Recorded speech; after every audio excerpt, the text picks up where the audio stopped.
There we go. What's up, man?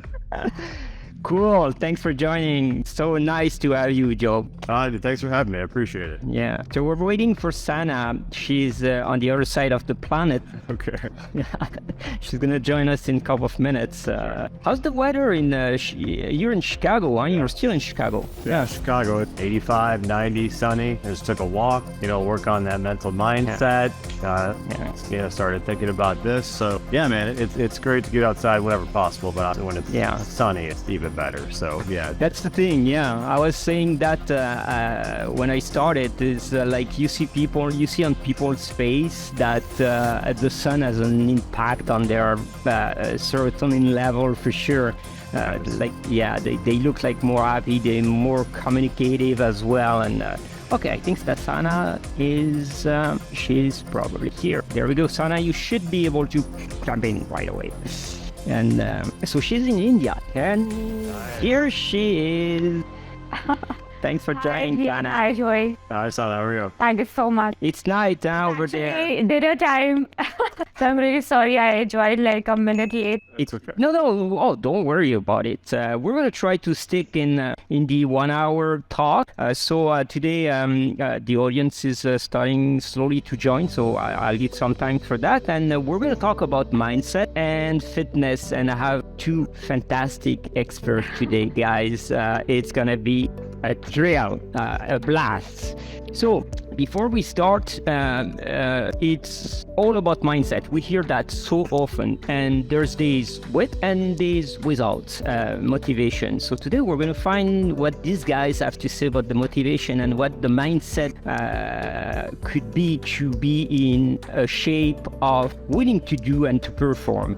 So my two guests today, once again, thanks you for joining, guys. And I remember something very important here. When you have a question, the best way to get an answer is to put your question in the comment, not add comment, but on the question mark down below, so we can actually scroll down, see your question, answer them live. And it's always easier because sometimes it gets so crazy that we see question popping up too fast and we have no time to answer them, and people get frustrated. So don't get frustrated, just keep quiet, step back, relax, and put your question where the question mark is, and you're gonna get an answer. And if you miss to put the question and you have a question after, this live goes on AGTV. You have plenty of time there to put your question, and we answer the question there, either for me or for my guest. So today my guests are the superstars that we have here. I start by the lady. As you should.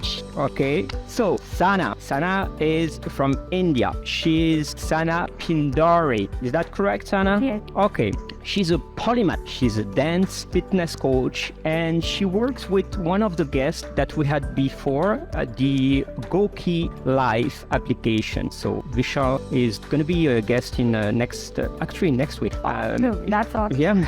Yeah, I love this guy. She's a certified yoga teacher from the Yoga Institute. You're going to explain us what that is, and a conscious movement facilitator. I love that term. You're also a belly dance artist. This is quite interesting. If we have the privilege to see that today, that it's gonna go viral then. And she's a trainer as well, of course. You've been in this business for decades, from what I've seen. And I want to read your message, so to make sure that I do it correctly. Learn to heal and love yourself. Follow your soul calling, and remember, health is your real wealth. Perfect. In 2 minutes, I'm going to give you more time to go over your career and thinking and stuff like that. Just want to jump to my other guest, Joy. Joy, the star that you see in every single magazine or TV. The Playboy guy that has pictures that you look at the picture, it's just like, oh, damn, I need Botox. No, I'm good. I can still move my forehead. But yeah, no, I do. When I look at your picture, I seriously do. Anyway, so Joy is a health, fitness, and nutrition expert. Of course, he's a TV contributor. He's the author of a fantastic book, 365 Health and Fitness Hack That Could Save Your Life. Must read for sure. And I think that's how you ramped it up to your career. You're the host of one fantastic podcast as well. I love it, Fade Our Future, that you do. And you've been named, you have so many titles, but one is Best Trainer in Chicago by the Chicago Sun-Times since 2015, actually. And you're the top 3 favorite celebrity trainer. That's a privilege, man. Top 3, damn. You work hard for that. And you were on so many shows that I can't even name all of them. Yeah, but lots of shows. But Good Morning America. I know that you've been doing TEDx. You've been on CBS, Fox, ABC, Today Show, Men's Health. That's where actually I discovered you, and so on. So my guests are like crazy sick people to be inspired by, and that's the reason they are here today. It's because not only I want to inspire you, I want to be inspired, but I want their feedback on how mindset works for getting into sport and fitness and train and keep going into that place. So I'll go back now to Sana. I'm going to give you 2 minutes maybe to go around whatever you want to say about you and what you do and things you like. All right, that is a very power-packed intro for both of us, and it's just amazing. First of all, I would like to mention that I'm very honored to be here with you all. I am. And fitness is a big, it has been a big journey for me. It has been a great, this entire world of its own. So when I was young, I was a dancer. Like I started dancing when I was like 6 or 7 years old. And, fitness wasn't something that I was interested in. I was interested in dancing and performing. Okay, moving and I the grew body. up, yes, moving the body, basically everything to do with movements, everything to do with commanding your body to do something. Okay, and as I grew up, I started belly dancing at age 12. So it's been a journey. And belly dance, many people don't know about this, but it's not just a very attractive dance form, but it's very technical. I've heard about that. Yeah, I heard that it's very technical. And yes, and there are so many isolations involved. Every body part you need to isolate, you need to control, you need to breathe right, you need to stay focused. All right. So if you think of it from that aspect, it is a very complex and beautiful, very beautiful way to actually tone yourself, to achieve your calorie burn goals and everything. It is actually stamina challenging. And it is complete because you don't move only the belly, you move the whole body from my understanding. Yeah. Yes, and it is that, that control. Like, I'll just give you a demo of this, just upper body, since I've fixed my frame already for this class. But it's like, you're gazing at the audience or whatever, the camera, and you're doing all these movements. And I can't even do that. I don't have the coordination. Can you? Yeah.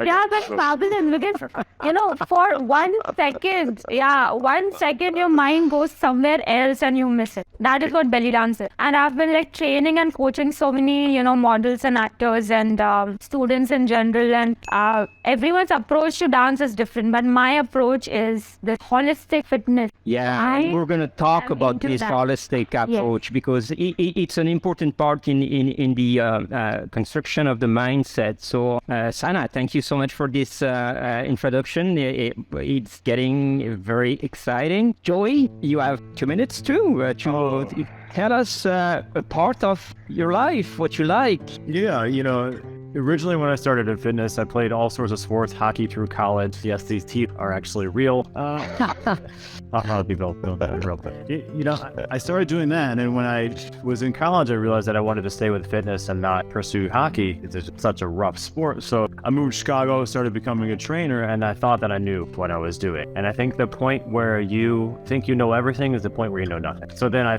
finally started understanding and realizing that I need to learn. I need to learn about the body, learn about my body, how I react so I could experiment with my clientele. I started getting certified in nutrition, decided to write a book, and everything sort of took off from there. And a few years ago, my son was born and everything changed, right? My purpose went from trying to look good to have these abs to get on these magazines and these TV shows, which is great. Like, by all means, I love having abs. Yeah, I love doing that. But my purpose changed from that being my priority to now trying to live a healthy and happy life and be an example for him. So I'm very conscious of the time, even if I'm getting ready for a shoot, I'm not saying I'm cutting down on this or whatever. Like, I'm getting strong, I'm being healthy, I'm going to go work on my mind. So he has that mindset as a child to think working out and eating well is for your mind, for your body, and internally, and then externally will come from there. So my purpose has really changed a little over 3 years ago since he's come into my life. I think that this is the whole purpose of life. We had this discussion recently with a couple of experts.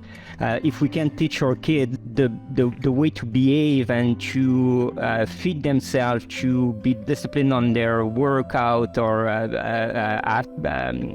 physiological, mental, and well-being aspect, we're gonna have a freaking nice world tomorrow. And this is it. My generation screwed it up. The following generation, the millennium, is starting to put it back on play. But the next generation is probably doing something great for our planet, and let's keep doing that. So I'm just speechless because I love that attitude. I have a daughter. She's 16. Wow. Yeah, same thing, same approach. Yeah.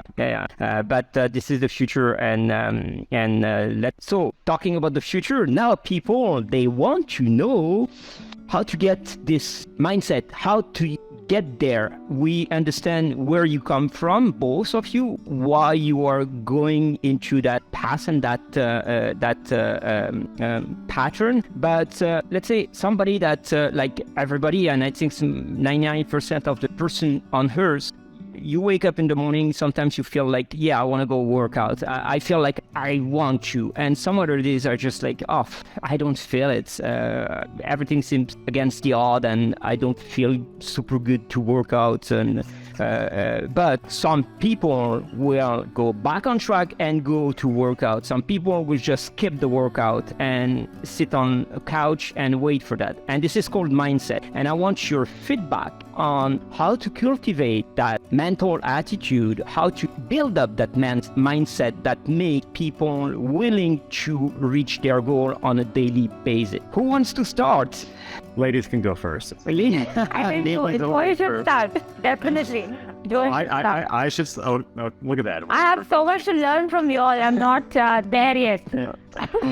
So I'll make it brief. So I like for people to focus on their intention or their why they're doing something. And yes, like skipping a workout, probably not that big of a deal. But skipping the next workout and next, and it's cyclical, just like anything. Or you have a bad meal, that's going to feed, pun intended, I guess, into the next meal, and it's going to keep carrying over. So focus on how you feel when you actually work out, because often people beat themselves up. Oh, I got up this morning, I didn't really feel like it, and then 9 p.m. comes around and you say, oh, I really wish I would have worked out, but now I can't. So focus on how you feel, either when you work out, I feel so amazing, my day's ready to go, or focus on the negative aspect. It's okay to focus on negative every now and then. Think, oh, I feel so bad about myself when I skip that workout. I had that schedule, where if you have an event or race or whatever you're getting ready for, you've got to be regimented in that. So focusing on that, thinking about how you're going to feel. If you wake up, you feel sick, your body's achy, tired, that doesn't mean you can't do some sort of working in. I mean, working in is different than working out. Working out,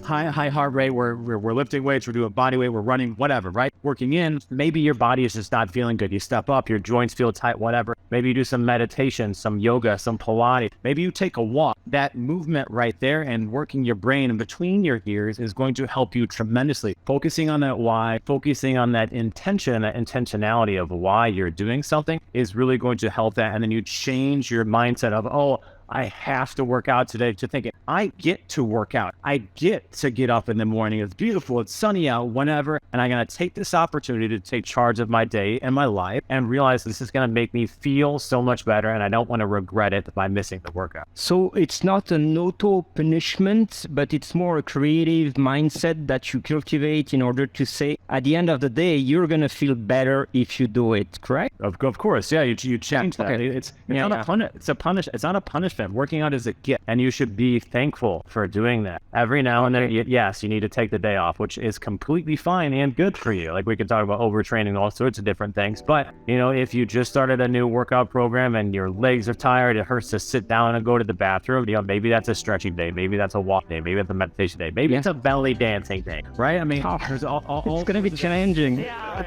It's all sorts of different things, and changing that up will actually help your mind and help you just learn better and cultivate that movement pattern that helps you feel good. Awesome. This is like very, very straightforward and right to the point. It's actually very motivating. Sana, what do you think about that? The same approach, same thing? What do you do when you're not... With Joey when he says, that it's about how you'll feel, after doing the workout. So I think if people focus on and just observe how they feel when they work out and they feel after doing a particular activity, so that is a great switch. And since I'm a yoga teacher as well, yoga is this activity which doesn't make you exert. Okay, it's an activity which actually recharges your energy but burns your calories. So you will not feel drained after that. So when I specifically when I recommend people who don't wanna,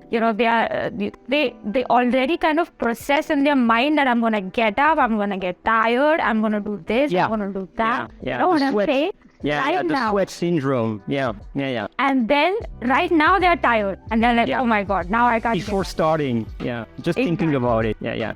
It's true. That approach works. It's about feeling good, and it's about and yoga. Yeah, but yoga still it's very demanding depending of the pose that you're going to go into it. Yoga can be very difficult to achieve as well. And in terms of mind-body connection is one of the most studied sport in the world, and by neuroscience, for example. We've seen many publications saying that yoga is beneficial in many aspects: muscular, cerebral, neurologic, even for liver and guts and everything. So it's true. I think that most of people are just like how you guys said, they're scared about they start with a negative feeling of, I'm gonna sweat, it's gonna be hard, and I don't feel so like today. But as you both said, there is variation in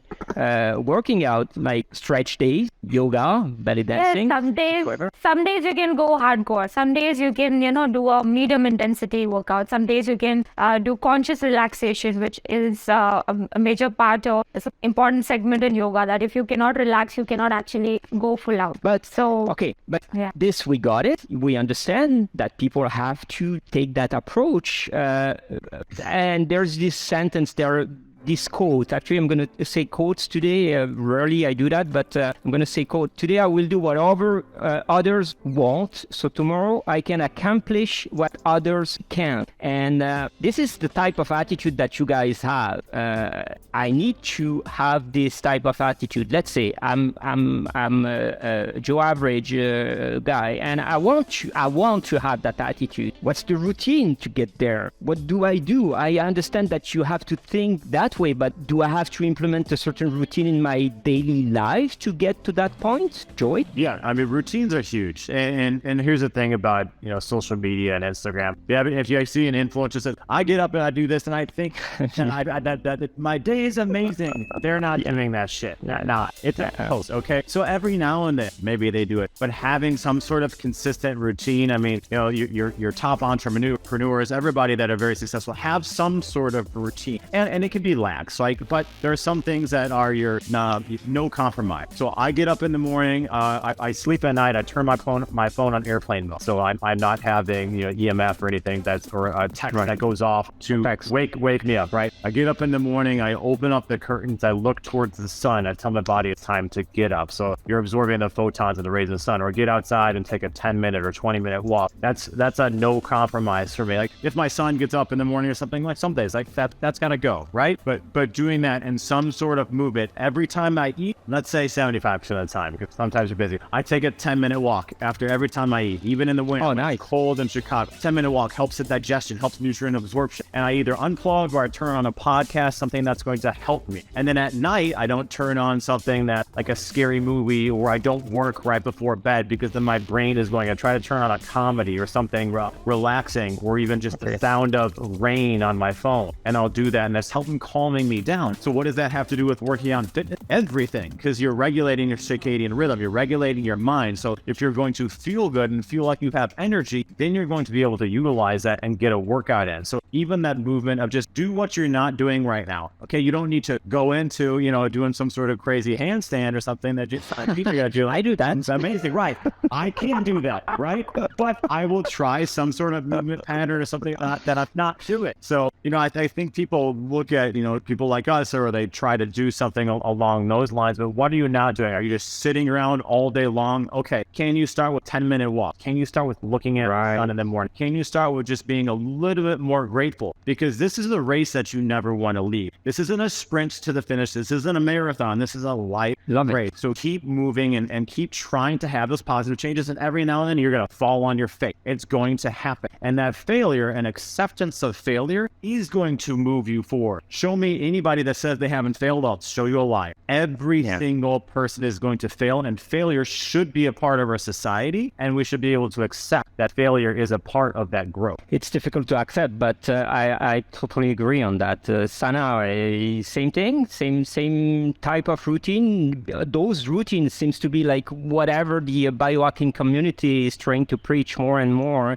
and they're right on that. Science back for all facts you said, Joy. There, Sana, please. Yes, it's I think the routine is what makes the main difference. If you do not have a simple routine, let it be a very simple routine, like getting up with sunrise. Okay, if someone cannot get up at 5 a.m., it's all right. I get up with the sunrise, like it's around 5:40 these days. Yeah, so you follow the sun. Yeah, so it is just about getting up with the sunrise and then starting to withdraw your senses as the sunset. And this also is a big part of the knowledge, the ancient knowledge and culture of India, that you're supposed to be in sync with the sun, be in sync with the moon, and that also is a big part of yoga. And when someone is in sync with the natural rhythms, that person is generally going to have and experience better health and fitness compared to someone who doesn't follow the natural rhythm. So it's like you are sailing,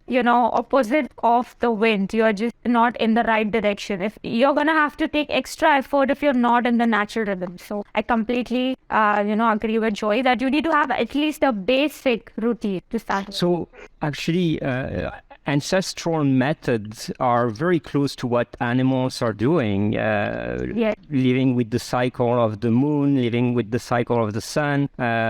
It's cool to implement in many countries, but it's going to be hard to implement if you live on North Pole or South Pole. You're going to be awake for 6 months. But no, we got it. Circadian rhythm seems to be like the key of many successes for well-being and wellness in general. Totally agree with you guys. So this is like huge inspiration. This is the first tip that we're giving you folks for being more mindset oriented to sports. So try to get a routine and try to move as much as you can and try to be aligned with your circadian rhythm and get some sleep, for God's sake. This is so important. It's true. People forget, I have a routine, but I finish at 4 a.m. and I start at 5. Yeah, but you didn't sleep. So not a routine. Yeah. So a routine according to circadian rhythm. Mm-hmm. My second topic I want to talk with you guys. We all know, and I just made a post on that, muscle don't burn fat. And many people think that muscle burn fat, and they want to sweat as much as they can to have the feeling that they've been accomplishing some things with fitness. What do you guys think about that? About just sweating for the sake of sweating? Yeah, I mean, that's the thing. when I'm training somebody, I'm not looking at their workout and trying to check their shirt or how much sweat that they have on the ground, think if they got a good workout. If you're outside and you're in a hot and you're not sweating, there's a problem, right? Like, well, your body should be sweating actually if you're moving to cool your system down. But also, if you look at power lifters, you look at bodybuilders and they're taking, specific time between sets and reps and trying to, whether repetition they're in or if they're just focusing on the intention or burning out, whatever different metabolic pathways you're going with. So that you don't have to sweat to get a good workout by any means. And there's all sorts of different things that you're going to be able to do that is not going to equate that sweat. I think that fitness culture and exertainment and these classes have led to that. Oh, I didn't get a good sweat. True. I didn't do that. Yeah. So we beat you up for an hour. You didn't have a single breather. We told you to sprint for a minute, which is actually physically impossible to for a minute, maybe 12 seconds, maybe 10 to 12 seconds, depending on your body and how adapted you are. So sweating is not a mandatory. It's not predictive of a good workout. You're doing cardio, you're doing long bouts of cardio. Yeah, your body should probably be sweating, just for a good thing. But you're right.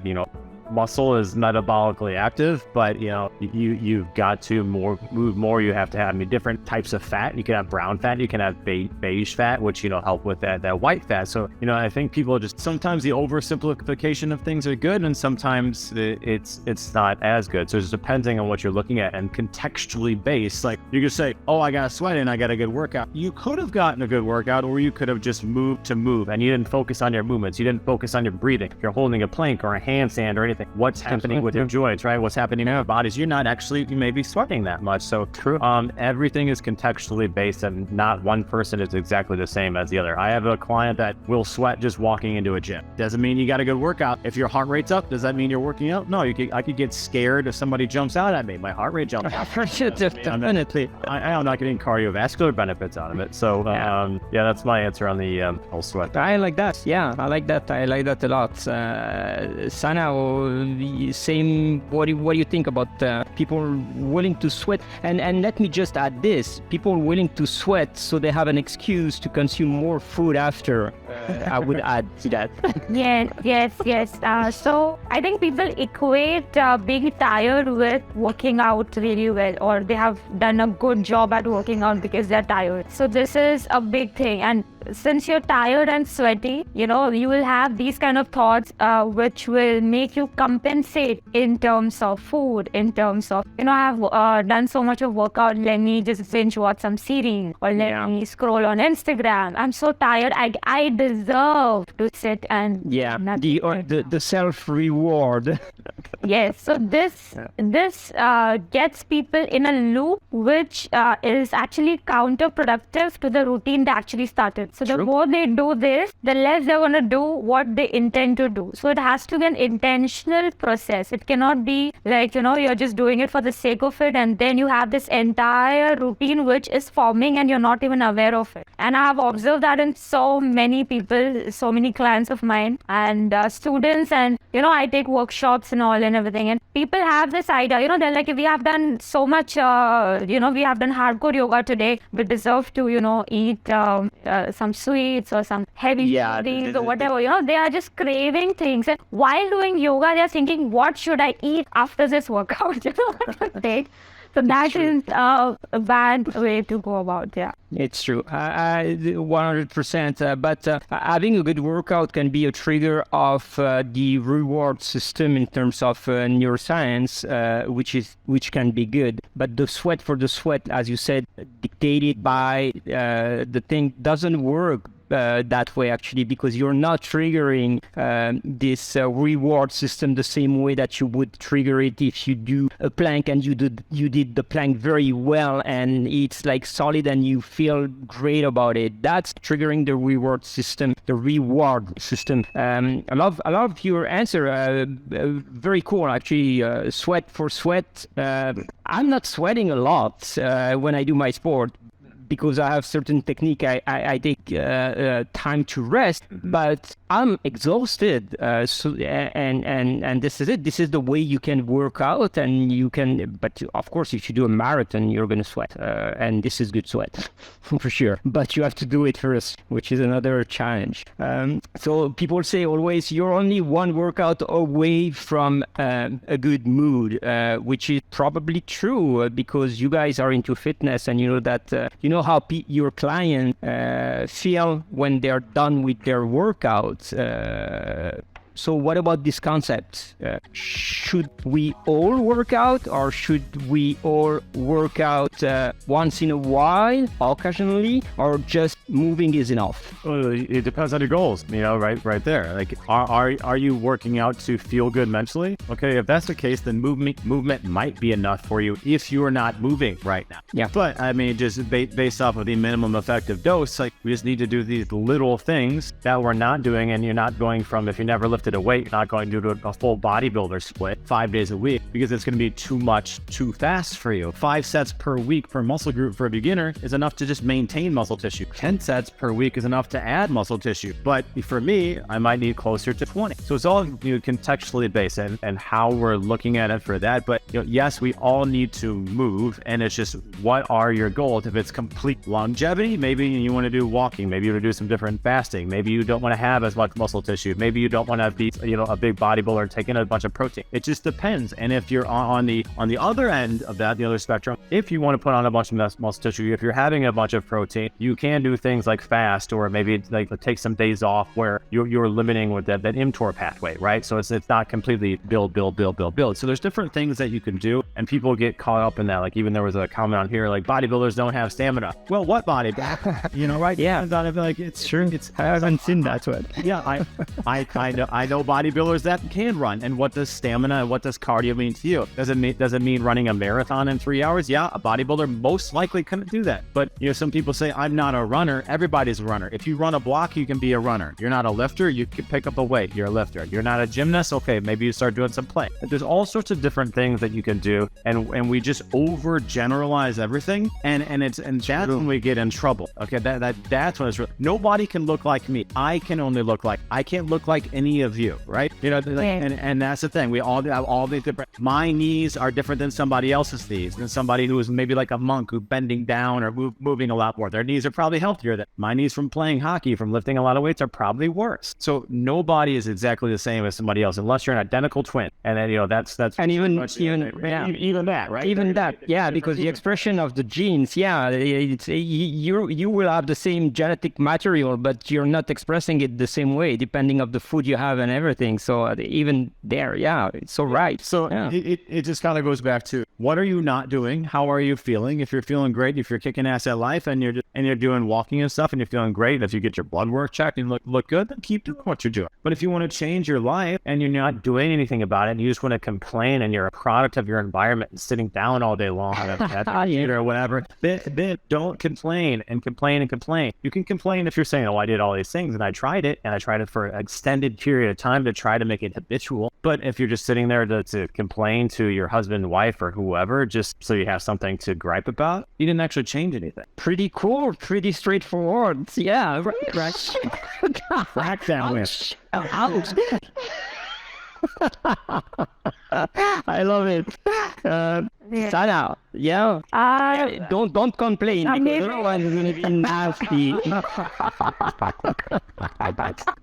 I've listened to Joey like really, sincerely and with full attention, and that makes a lot of sense. That really makes a lot of sense. But when it comes to this particular topic, that you might feel better if you just do a workout. So, since my approach is holistic fitness, and it's about dance as therapy. That's it. Jump into it. Let's go. Okay. So it's about this entire process of how you can shift your energy. Okay, when I say energy, it's not something it's about your emotional energy. So Okay. how are you feeling right now? So emotional energy is a big thing. We intend, if we just intend to feel better and do certain movements, you will feel better. Right. If you intend to, just pay attention in a particular session, then you will have better attention span. So when it comes to dance as therapy, and my entire work revolves around that, holistic fitness, holistic wellness, and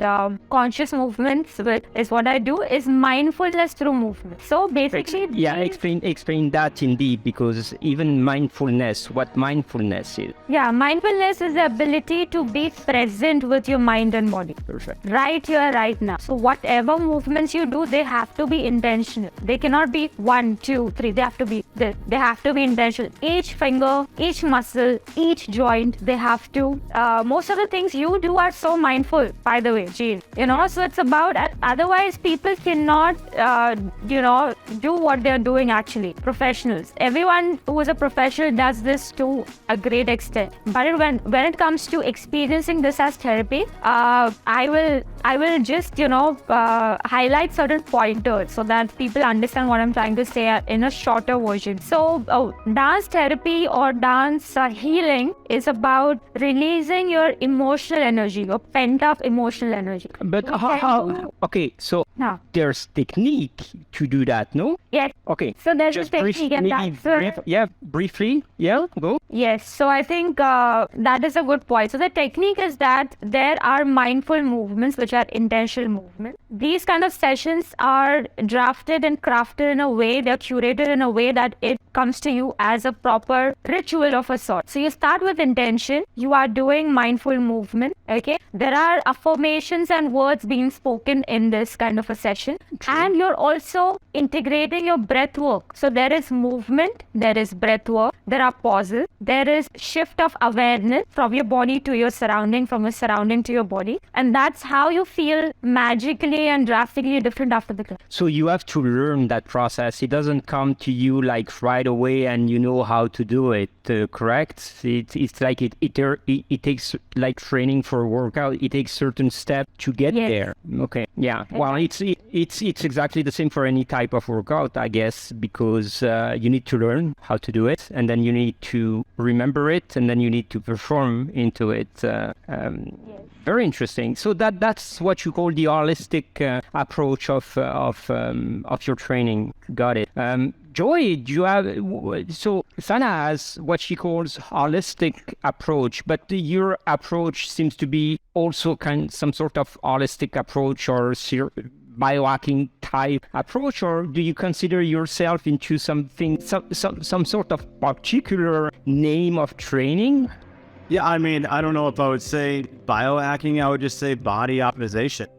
I love it. We need to take care of everything. I think biohacking sometimes, gets put into a box and people think you're doing like all sorts of things and coffee and injections and all sorts of stuff. Or chips in your brain. Right. Yeah. There's a place for all these things. And I thank biohackers for being the guinea pigs and trying a lot of this stuff that eventually there becomes scientific studies around. And that's how we try things. As humans, like we try all these sorts of different things. They seem like they're crazy, and then years later, there's actually some backing behind it. So for me, I used to just kind of go into the gym and think about, I'm only doing whatever, X amount of weight and reps and sets and whatever. And now when I think about, okay, what is my intention and why am I going here and how I'm going to feel after it? And that visualization, they've proven that visualizing, working out and a muscle growing can help the muscle grow. Like, you know that better. There's studies on that. Right. Yeah. There's tons of that. So we go in, you visualize why you're there, that intention, and then even in between sets, like doing some like parasympathetic breathing of help heart rate variability. Yeah, and then at the end of the workout, taking that time to go from sympathetic, fight or flight, to parasympathetic. So whether that's like laying down and putting my feet up and doing some box breathing, or parasympathetic breathing, or just like stretching just to cool myself down, even if it's a few minutes. And then if I'm having my fast most days, if I'm having my shake or meal or whatever, then telling my body, okay, it's time to cool down so I can absorb and take in these nutrients. So biohacking, optimization, whatever, I'm just saying efficiency. Yeah. So Yeah.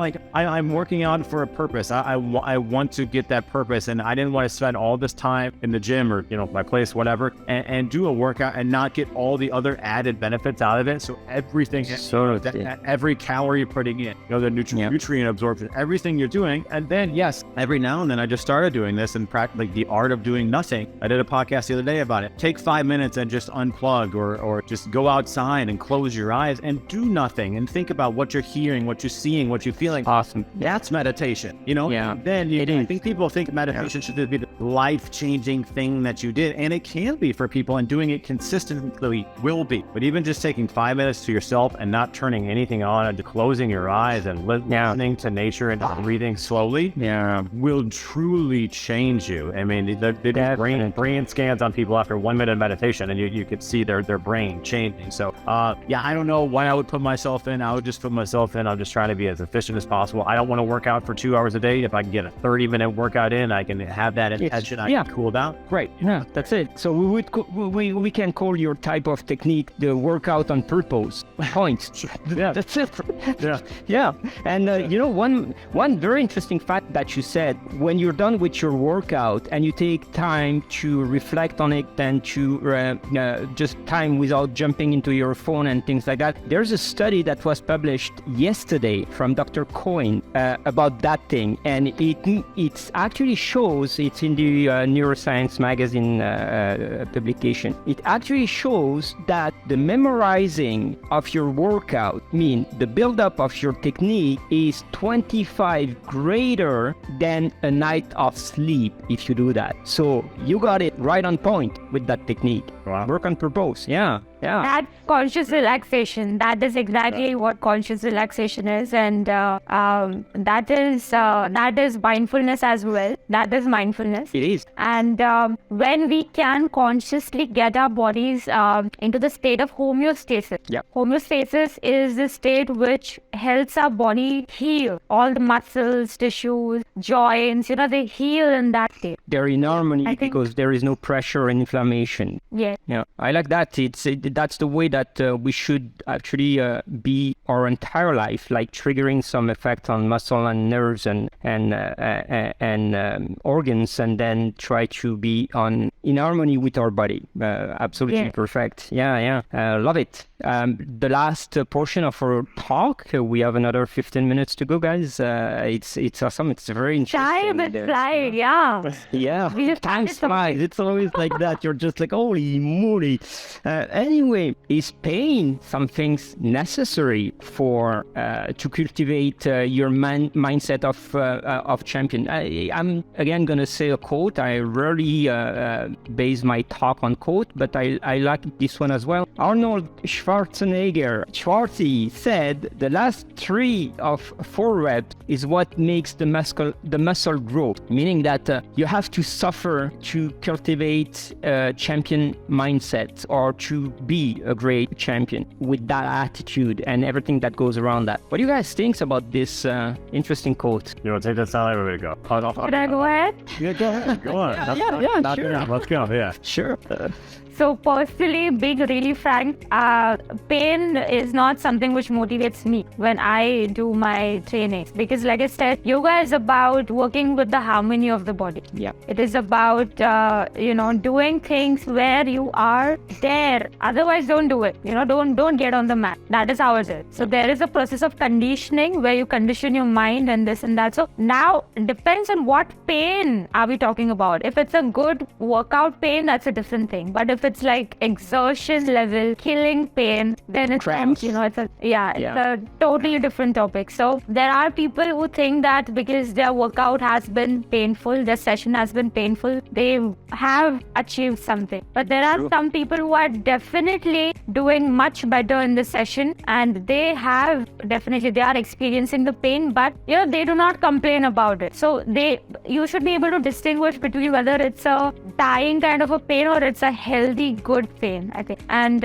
in general, like personally, like I said, I do not prefer a lot of pain. That is not what motivates me. Like I said, my way of working out is medium intensity, low intensity. I'm focused on repetitivity, and it's about just I do different movements throughout the day. So my fitness routine is not one particular routine. I do some movements in the morning, some movements in the afternoon, then some movements. They're not the same in the morning and in the afternoon, you mean? That's what you said, Sana? Like the morning movement are different. Different, yeah. They are like more intense because you want to wake up your body. Evening, you don't want to do that. You want to relax your body, So there, these techniques of conscious relaxation, these things come in. So I think that is what I have to say about this. Cool. I like it. Yeah, pain is painful anyway, so joy.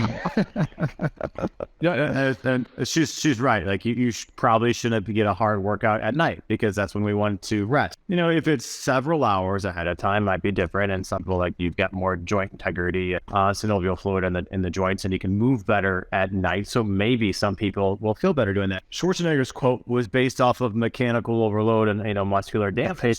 So that's different. So for him, in those contexts, back to contextually based, yes, if you're doing 5 reps, you need to be close to failure. If you're doing 15 reps, those reps are most important. If it's a heavy overload, then yes, then you're doing straight power training, right? Then yes, you're going to get that damage no matter what because the weight is heavy enough. But if you're picking up a 15-pound weight and you're doing a bicep curl, yeah, those last 3 or 4 reps need to be hard to get that damage in the tissue. So that pain, sure, it's good. If you're doing a run and you feel that burning, and people used to think lactic acid, which we don't produce lactic acid. My last post. Right. It's the lactate, right? So you've got that, and that helps deliver the heart, everything. Like Dr. Andrew Huberman talked about that too. Yeah, he's fantastic. Like, amazing. Yeah. So like a little bit of burn, and what is your pain threshold? A little bit of burn in the muscle tissue is different than like pain and injured. I think pain might be the wrong word, like, right there. So like, I don't want to feel pain. I've been hurt. I've been injured. I know what pain feels like, but the burning sensation, that is good, if you will. Yeah. Like, the upper motor neuron control, where you can contract the muscle tissue to the point where it starts to contract. That's great. But,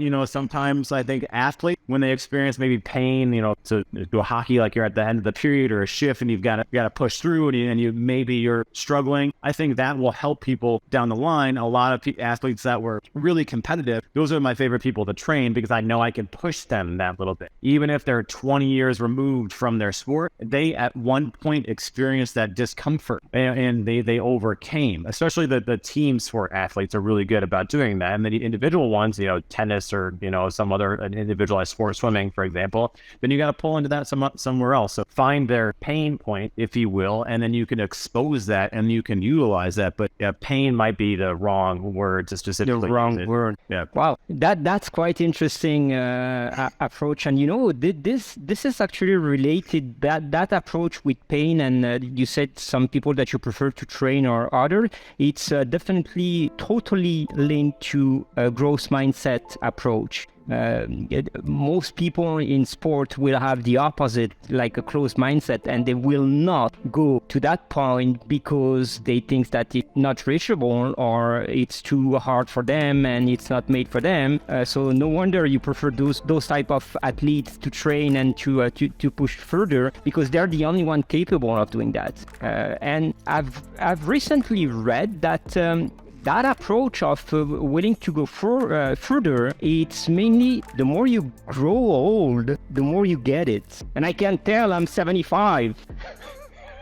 I'm 100. I look amazing. Oh, damn it. That's amazing.